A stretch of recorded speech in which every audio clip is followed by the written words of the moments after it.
Shalom, selamat pagi saudara. Bagaimana kabar saudara pagi hari ini? Senang sekali bisa menjumpai saudara di dalam acara Renungan Spiritual Life. Pagi hari ini kita akan kembali merenungkan firman Tuhan di dalam Lukas 9 ayat 1 sampai 6. Saya akan bacakan bagian perikop firman Tuhan ini bagi kita semua.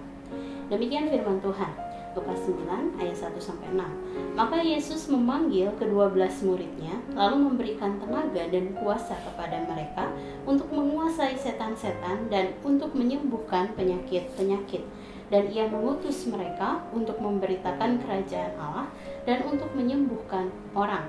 Katanya kepada mereka, jangan membawa apa-apa dalam perjalanan.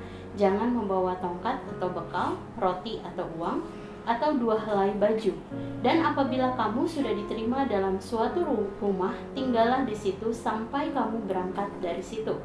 Dan kalau ada orang yang tidak mau menerima kamu, keluarlah dari kota mereka dan kebaskanlah debunya dari kakimu sebagai peringatan terhadap mereka. Lalu pergilah mereka dan mereka mengelilingi segala desa sambil memberitakan Injil dan menyembuhkan orang sakit di segala tempat. Renungan pada pagi hari ini berjudul Yesus mengutus ke-12 murid.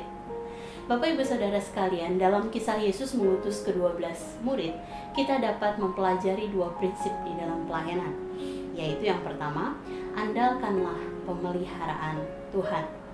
Setelah mengutus ke-12 muridnya untuk memberitakan Injil dan menyembuhkan orang sakit, Yesus mengajar mereka agar jangan membawa apa-apa dalam perjalanan. Jangan membawa tongkat atau bekal, roti atau uang, atau 2 helai baju. Ini bisa kita lihat di dalam ayat yang ketiga. Hal ini berarti bahwa Yesus tidak menghendaki murid-muridnya untuk terlalu mengkhawatirkan penampilan fisik dan melupakan tujuan pelayanan yang sesungguhnya, yaitu memberitakan Injil Kerajaan Allah. Sebab Yesus mengetahui bahwa Allah Bapa di surga akan memelihara kebutuhan setiap orang yang melayaninya. Oleh sebab itu, sebagai pelayannya, marilah kita senantiasa mengandalkan pemeliharaan Tuhan dalam kehidupan kita sehari-hari. Lalu prinsip pelayanan yang kedua di dalam perikop ini adalah tetaplah setia mengerjakan bagian kita. Pada ayat 4-5 dituliskan, dan apabila kamu sudah diterima dalam suatu rumah, tinggallah di situ sampai kamu berangkat dari situ. Kata tinggal memiliki pengertian tetap bertahan, tentunya di dalam bahasa aslinya. Dan hal ini berarti bahwa Yesus menghendaki agar murid-muridnya tetap bertahan untuk melayani di suatu tempat yang menerima mereka dan tidak berpindah-pindah. Artinya, jangan khawatir bahwa orang-orang akan merasa bosan jika mereka tinggal menetap lama untuk melayani. Sebab dengan tinggal menetap di suatu tempat, maka seorang pelayan Tuhan akan menjadi seorang yang dapat diandalkan atau teruji kesetiaannya.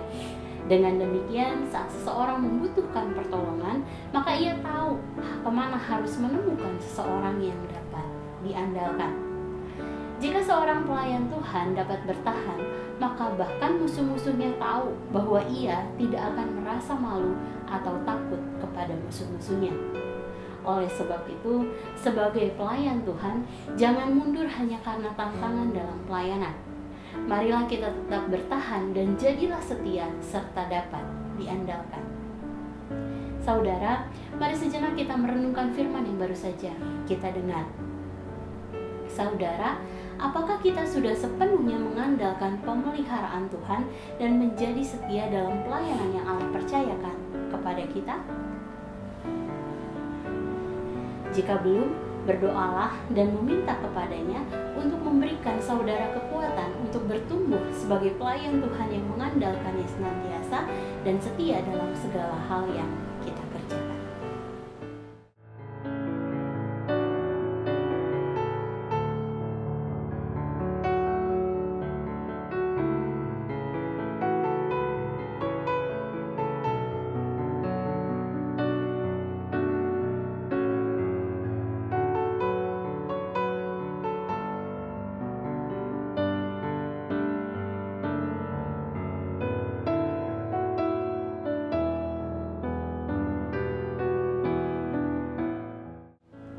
Demikian firman Tuhan hari ini. Mari kita berdoa. berdoa.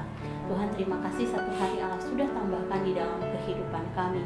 Dan jika hari ini Kau memberikan kesempatan bagi kami untuk kami bisa melayani-Mu Tuhan, kami percaya Allah yang akan menolong kami di dalam segala hal yang kami kerjakan, baik melalui pekerjaan kami, baik melalui tugas dan tanggung jawab kami, peran kami di dalam masyarakat. Kami percaya bahwa Allah akan menolong kami, Allah akan terus membantu kami sehingga kami bisa tidak hanya bertumbuh semakin serupa dengan Kristus, tapi kami juga bisa menjadi berkat bagi sesama. Kami menserahkan sepanjang hari ini ke dalam tangan kasih-Mu. Kami percaya Allah akan menolong kami di dalam segala hal yang kami kerjakan. Dalam nama-Mu Tuhan Yesus kami berdoa dan mengucap syukur. Haleluya.